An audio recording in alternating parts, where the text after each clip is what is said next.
Seja bem-vindo, seja bem-vinda ao Nutri e Se Pode. O episódio de hoje está diferente. Eu não estou no consultório, não estou no estúdio, estou aqui literalmente dentro de uma cozinha. Estou no restaurante Brasido com um chefe que entende de fogo, de sabor e de alergias alimentares. Isso mesmo! Ele é pai de ex-clientes minhas, 2 crianças alérgicas, com quem vivi uma experiência que me marcou profundamente. Hoje, a conversa é sobre um tema que, sinceramente, deveria estar em todo o cardápio: a alimentação inclusiva. E de quebra, a gente ainda vai servir uma porção generosa de sustentabilidade na cozinha. Fica comigo até o final, porque vai ter entrevista, receita e muita ciência. Mas do jeito que a gente gosta, sem tédio, com afeto e com um toque de humor.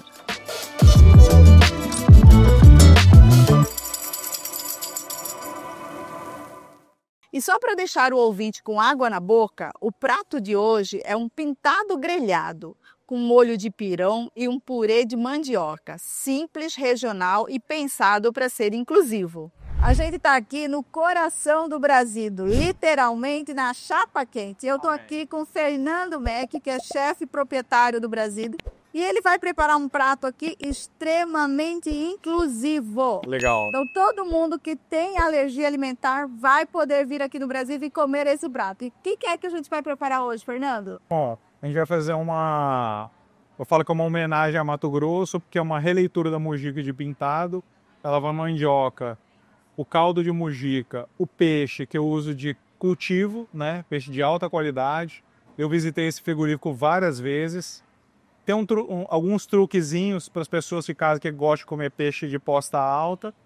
E eu também uso a farinha de pochorel, né, para dar uma crocância. Então, nada melhor do que eu montar o prato e as pessoas verem. Entenderem, né? Mas assim, é um prato que vai basicamente mandioca e peixe feito de uma maneira diferente. Só isso. Sim. Então vamos lá. Vamos nessa. Vamos montar a receita aqui. Queria mostrar aqui, ó, a textura do molho, né? Nada mais é do que cebola, tomate e ervas, né? E aquela parte cartilaginosa que eu mostrei do peixe, né? Cozido a baixa temperatura, lembra do que eu falei do vídeo? A mandioca nada mais é do que a gente pega a mandioca, rala ela e depois modela ela nesse formato. Isso aqui é a mandioca, tá? E o peixe, se vocês olharem aqui, ele é um peixe de cativeiro cortado ao meio e eu dobro ele, então ele parece uma posta alta. Aqui, ó. Coloco em cima e essa farinha aqui que dá uma crocância. Então, nesse molho, eu gosto muito de utilizar os talos da salsinha e da cebolinha picado bem fininho, joga na água gelada. Tem que ser com a faca bem afiada. E aí no final, um cibulete aqui, a gente corta ele assim, ó. E tá aqui nosso prato inclusivo, mandioca e peixe, amor, né? Espero que vocês aproveitem. Importante demais, porque quando a comida inclui todo mundo, ela alimenta mais que o corpo, alimenta pertencimento.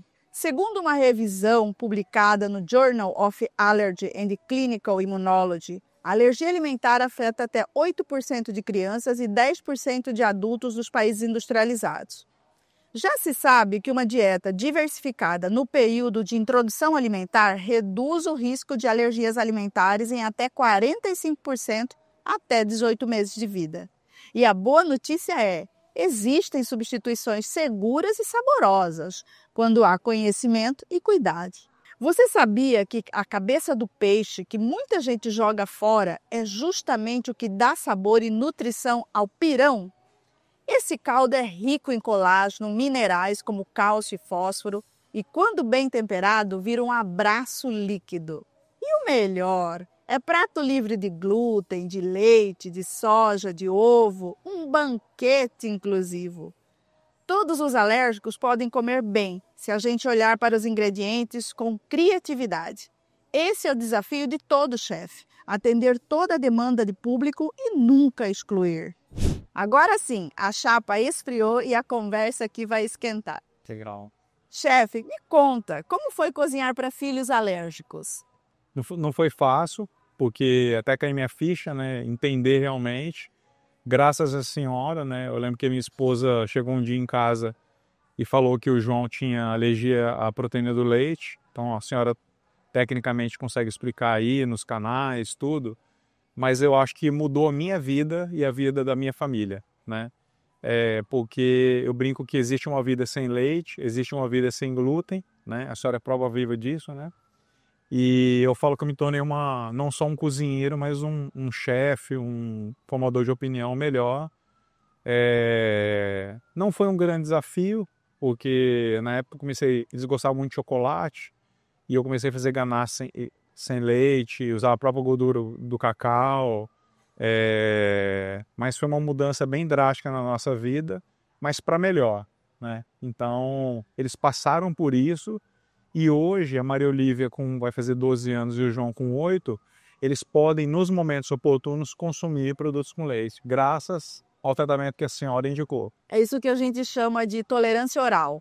Então, existe a tolerância do PLV, em algum momento acontece. A grande maioria das crianças vão conseguir isso, né? Tolerar. E é o que aconteceu com os seus, né? E você teve muito medo de cozinhar no início? Eu tive que estudar. Eu comecei a ler alternativas não só que já existiam ou que eu poderia fazer, né? Então, por exemplo, eu peguei misturas de pães, que na época, no início, eu não sabia se era só leite ou era glúten também. Então, eu peguei misturas de pães, de coisas, e tudo lá usava leite vegetal. Eu comecei a fabricar leite vegetal em casa, de coco, tudo por orientação da senhora, né? Leite de amêndoas, e sempre trocando para que o próprio organismo ele não tivesse uma rejeita, porque muitos deles têm uma quantidade de gordura muito grande, que é uma delícia, né? Mas aí é chocolate, alguma outra coisa. E assim, não foi difícil, mas foi simples. Foi uma mudança assim muito tranquila e para melhor, para toda a família. Porque eu particularmente, eu até os 15 anos eu não tomava leite de vaca. Eu me sentia mal. Só que eu não conseguia observar nos meus filhos, né? E o João, como criança, até falar, não, tá doendo minha barriga, tal. Então eu trouxe isso para minha vida profissional de uma maneira muito séria, porque a gente recebe com uma cerca de 15 mil clientes que a gente atende por mês. A senhora deve ter o percentual mais ou menos de pessoas que sabem e as pessoas que não sabem que são alérgicas. Exato. Essas talvez sejam as piores, né? Porque elas convivem com barriga inchada, sinusite, dor de cabeça, tudo que a senhora deve falar aí nos podcasts, né? E as pessoas que sabem nos identificam. A gente tem uma equipe preparada para isso, porque eu até contei para a senhora um caso que um dia chegou na cozinha, uma pessoa falou que tinha alergia à alface roxa. Aí eu falei, uai, como eu não tinha filhos na época, por isso que eu brinco, eu não tô nenhuma pessoa melhor, porque eu falei, pô, se a pessoa tem alergia à alface roxa, e eu comecei a esbravejar na cozinha, tava errado. Era aquele momento de vida. Quando a gente passa na pele, né? E você que está ouvindo hoje, aí não precisa passar na pele, é só ouvir a doutora Ira, as orientações dela, né? Faz o teste, tira o leite da alimentação alguns dias, a senhora deve fazer esses propósitos aí, tira o glúten, mesmo com fermentação lenta, tudo, e se permita a comer comida boa, né? Comida de qualidade, e ter uma saúde plena, né? Ó, deixa eu só completar aqui que o Fernando falou essa história da alface roxa. E talvez você que está ouvindo ou assistindo, né, não tenha ideia de que alergia pode ser a qualquer alimento. E mesmo dentro das alfaces, às vezes o cliente tem alergia à alface roxa e pode comer alface crespa, alface lisa, alface outras qualquer. Mas a roxa faz reações e isso é muito individual, muito. Uma tarefa que não é nada fácil, mas é possível de chegar a isso. O que mudou no seu jeito de cozinhar depois disso? Então, eu sempre tive um DNA de muito cuidado, né? Mas eu acho que o principal, como eu passei na pele isso, é treinar a equipe de atendimento para eles estarem habilitados. Inclusive, a senhora já deu treinamento para a nossa equipe. e para algumas equipes que a gente implantou projetos, qual que é a diferença entre um traço, qual que é o risco que a pessoa corre numa panela que foi manipulada. Nosso enxoval ele é todo de inox cirúrgico, então a gente avisa o cliente muitas vezes, mas a diferença entre o que é um traço, qual que é a intolerância dele à lactose. Tem muita gente que tem problema com a lactose, mas na verdade ela tem problema com a caseína. O glúten, por exemplo, dificilmente a gente consegue isolar o glúten, né? Então a pessoa é celíaca, mas está com um sistema imune, ou sistema, a senhora vai falar tecnicamente melhor, habilitado, então não tem problema com traço, a gente atende. Então acho que o principal é informação, as pessoas estarem informadas. E é o que a gente vem fazendo. Então, acho que isso mudou muito, não só na maneira de eu cozinhar, mas de proceder não só com a equipe que recebe os pedidos, principalmente com a equipe que executa as receitas, né? Porque eu não sou o único cozinheiro do Brasil, nós somos em quase 30, né? Então, todos eles recebem muito treinamento, né? Leem, a gente incentiva a leitura, né? Assistir com o podcast igual da senhora, para que eles estejam habilitados a atender cada demanda que chega, né? Isso é importante mesmo. A próxima pergunta é justamente isso. No restaurante, como vocês garantem que a cozinha é segura para pessoas com restrições? Então, garantir talvez seja uma pessoa um pouco, desculpa, uma frase muito forte, mas colocar a pessoa num percentual onde reduz o risco dela ter passar mal depois. Então, vou dar um exemplo básico do nhoque meu, tá? Que ele tem farinha. Para cada quilo de... O que eu faço? Eu desidrato a farinha, a batata rosental, que ela é mais rica de amido, e para cada quilo, só imaginar, dividir aí, uma porção de 150 gramas, para cada quilo eu uso 80 gramas de farinha. E eu tenho casos de pessoas celíacas, parecido com a filha da senhora, né, que é uma grande médica, que tem uma certa tolerância, né, à farinha. Não que as pessoas tenham que comer, eu estou só dando um exemplo, tá? Que fique claro aqui para o nosso ouvinte. E que eles comeram e não passaram mal, certo? Por quê?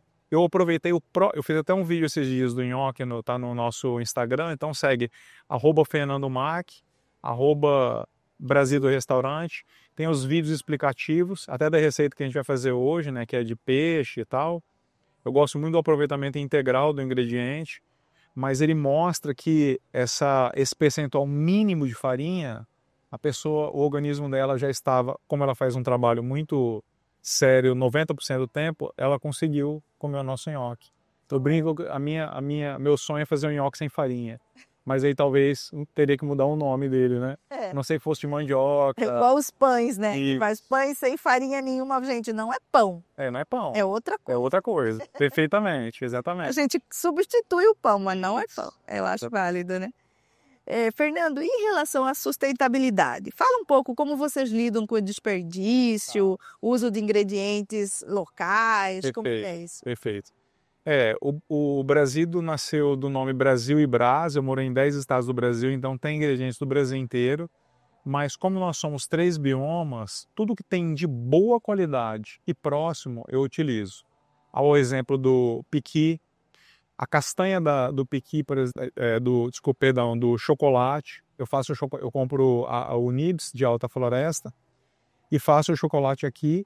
Inclusive, uma sobremesa chama Floresta Amazônica, que vai chocolate e creme de castanha de alta floresta, porque ela é do bioma. O ingrediente, ele não sabe da divisa geopolítica, né? Então, eu falo, você tem sabe aquele biquinho do mapa do Mato Grosso, tem uma castanheira com galho pro Pará ou pra Amazônia, ele não sabe de onde que ele nasce, ele é do bioma. E nós temos castanhas maravilhosas. A pele do pintado, por exemplo, regionalmente, se a senhora pega a tradição anterior, né, os nossos avós, tal, eles faziam a mujica, né, mujica é um termo indígena, eles utilizavam a pele, que é um grande contribuidor do colágeno, cozinhava devagarinho e tal. Aí eu comecei a olhar aquilo, eu falei, gente, a geração mais nova já gosta do filé. Então, o que eu faço? Eu pego o molho, eu pego todas essas partes que seriam descartadas, cocção a baixa temperatura e aproveito a cartilagem. Então ele fica um molho muito gostoso. E o torresmo. Torresmo de pele de pintado. Comia. Eu poderia enumerar várias outras, né? Então, o torresmo a gente desidrata a pele, né? 10 horas desidratado. É muito simples, dá pra fazer em casa também. Faça esse teste aí. E a gente frita em imersão assim, coisa de 5, 6 segundos, ele vira um torresmo. Nos eventos a gente serve até com ceviche em cima, como se fosse um snack. Então assim... Você desidrata no forno, Fernando? Só interrompendo. No forno. E no forno seco mesmo, como se fosse um forno de casa, o lastro. A gente tira o vapor do nosso forno, que a gente tem forno de tecnologia, né? Eu gosto muito de tecnologia. Mas, desculpa fazer um paralelo, por exemplo. Se você vai para a Ásia, os cítricos, eles têm origem asiática. Se você passa no mercado, por exemplo, da China, qualquer mercado, eles te dão de graça o miolo da polcã. Polcã é um cítrico, né? E eles vendem a casca. O que seria de um risoto de limão siciliano sem a raspa? Então, não é que eu aproveite sempre, não é reaproveitamento, é aproveitamento do ingrediente. E às vezes, muitas vezes, a chave do sabor, por exemplo, como eu estou dando o exemplo do risoto de limão siciliano, faça em casa. Convide os amigos, vou fazer um risoto. Faça da maneira que você viu na internet, com caldo pronto, para mim não importa. Mas no finalzinho, dá aquela raspadinha, lava bem o limão siciliano, higieniza bem, né? E raspa ele no final, na hora de servir. Você vai ver seus convidados vão falar, meu Deus do céu, eu comi o melhor risoto de limão siciliano. Então, assim, o que seria jogado fora, né, descascado, usado só o sumo, pode ser um ingrediente, né? Assim como regionalmente a gente joga a pele do peixe fora. Aí para provocar, né, os chefes, né, para influenciar os chefes. Gente, eu falei com um dono de uma peixaria muito tradicional aqui em Cuiabá, que fica ali em São Gonçalo Beira Rio, e ele serve celíacos, né, que é a Primus. Um grande abraço ao Jonathan. Porque eles são celíacos, né? Eles fizeram até estágio aqui. E eu falei para ele, né? Eu levei o Rodrigo do Mocotó lá. Eu sou muito admirador do trabalho deles e de todas as peixarias, né? Mas assim, ele é um grande exemplo que dá para fazer um peixe de alta qualidade, né? Democrático. Muitas vezes as pessoas comem lá e nem sabem que ele não usa glúten. Exato, né? exato. Então eu falei, Pastel é uma maravilha. Nossa, é uma maravilha. O dia que o Rodrigo foi lá, ele fez uma receita o dadinho de tapioca, é uma receita do Rodrigo. Eles fizeram uma versão de dadinho de tapioca sem glúten, certo? Porque ele é tapioca, né?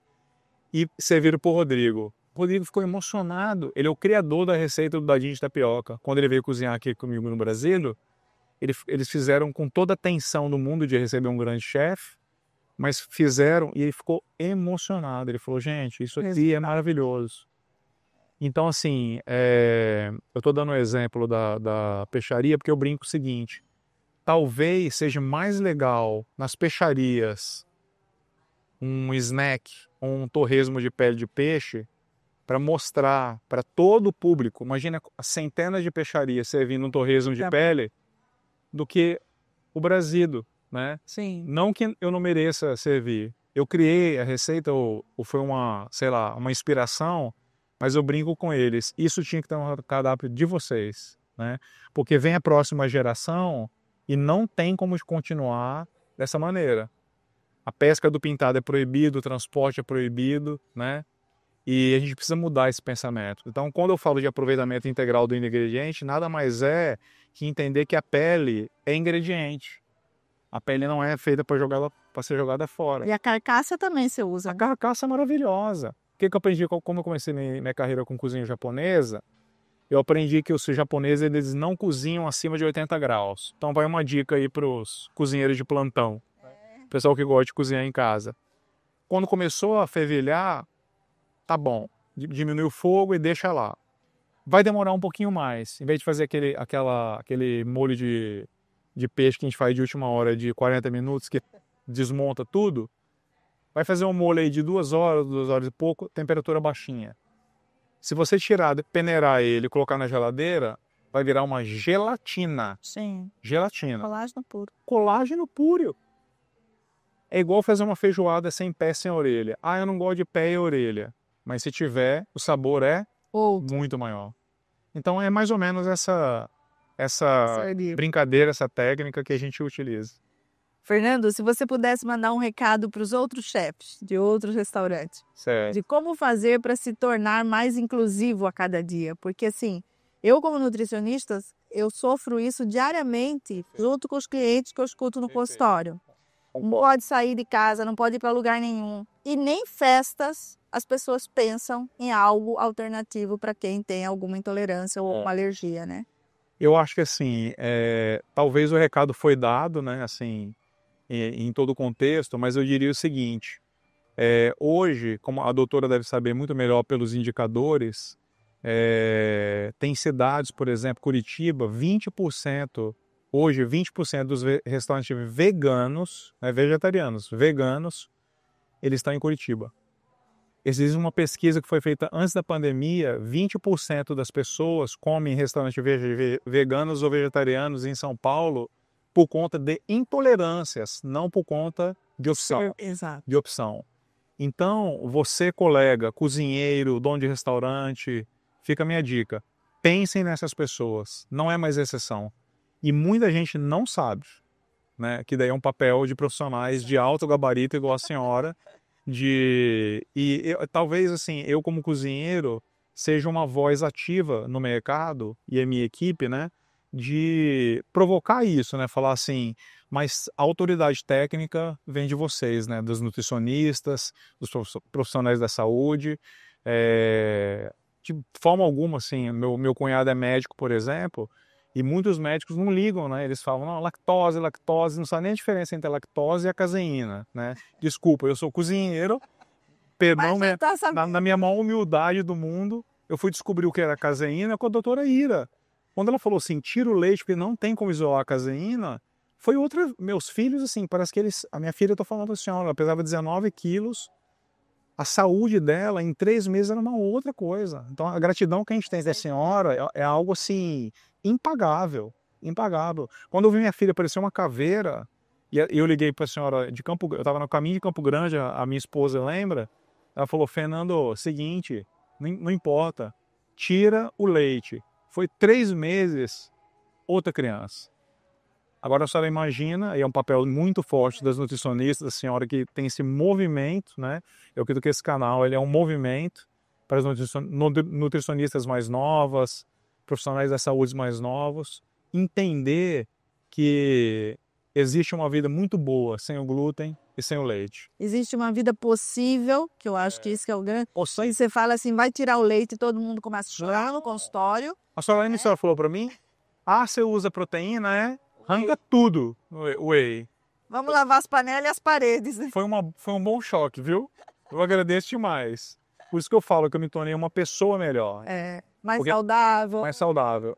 É muito bom ver o brilho nos olhos das pessoas saindo do restaurante, bem alimentadas, comida gostosa, e falar, nossa, alguém me entendeu. Exato. Isso é emocionante, é muito emocionante, sabe? Exato. Hoje meus filhos comem de tudo, né?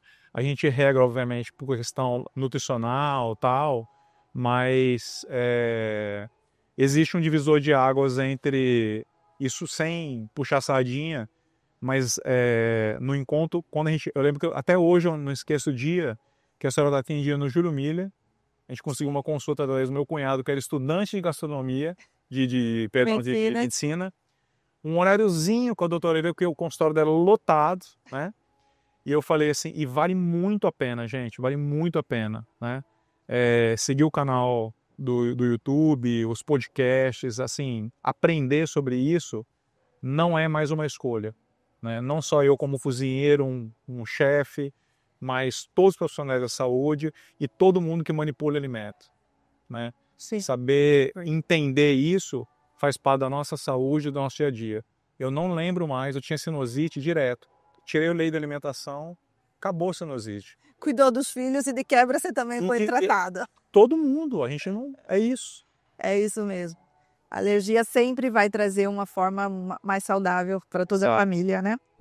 O relatório Food Waste Index de 2024 da UNEP-FAO estimou que em 2022 foram desperdiçadas 1,05 bilhão de toneladas de alimentos, o que corresponde a 19% dos alimentos disponíveis ao consumidor, além de perdas na cadeia de suprimentos. Esse desperdício representa cerca de 8 a 10% das emissões globais de gases de efeito estufa, quase 5 vezes mais que o setor aéreo. Logo, reduzir o desperdício e incluir ingredientes regionais é uma das chaves para um sistema alimentar sustentável.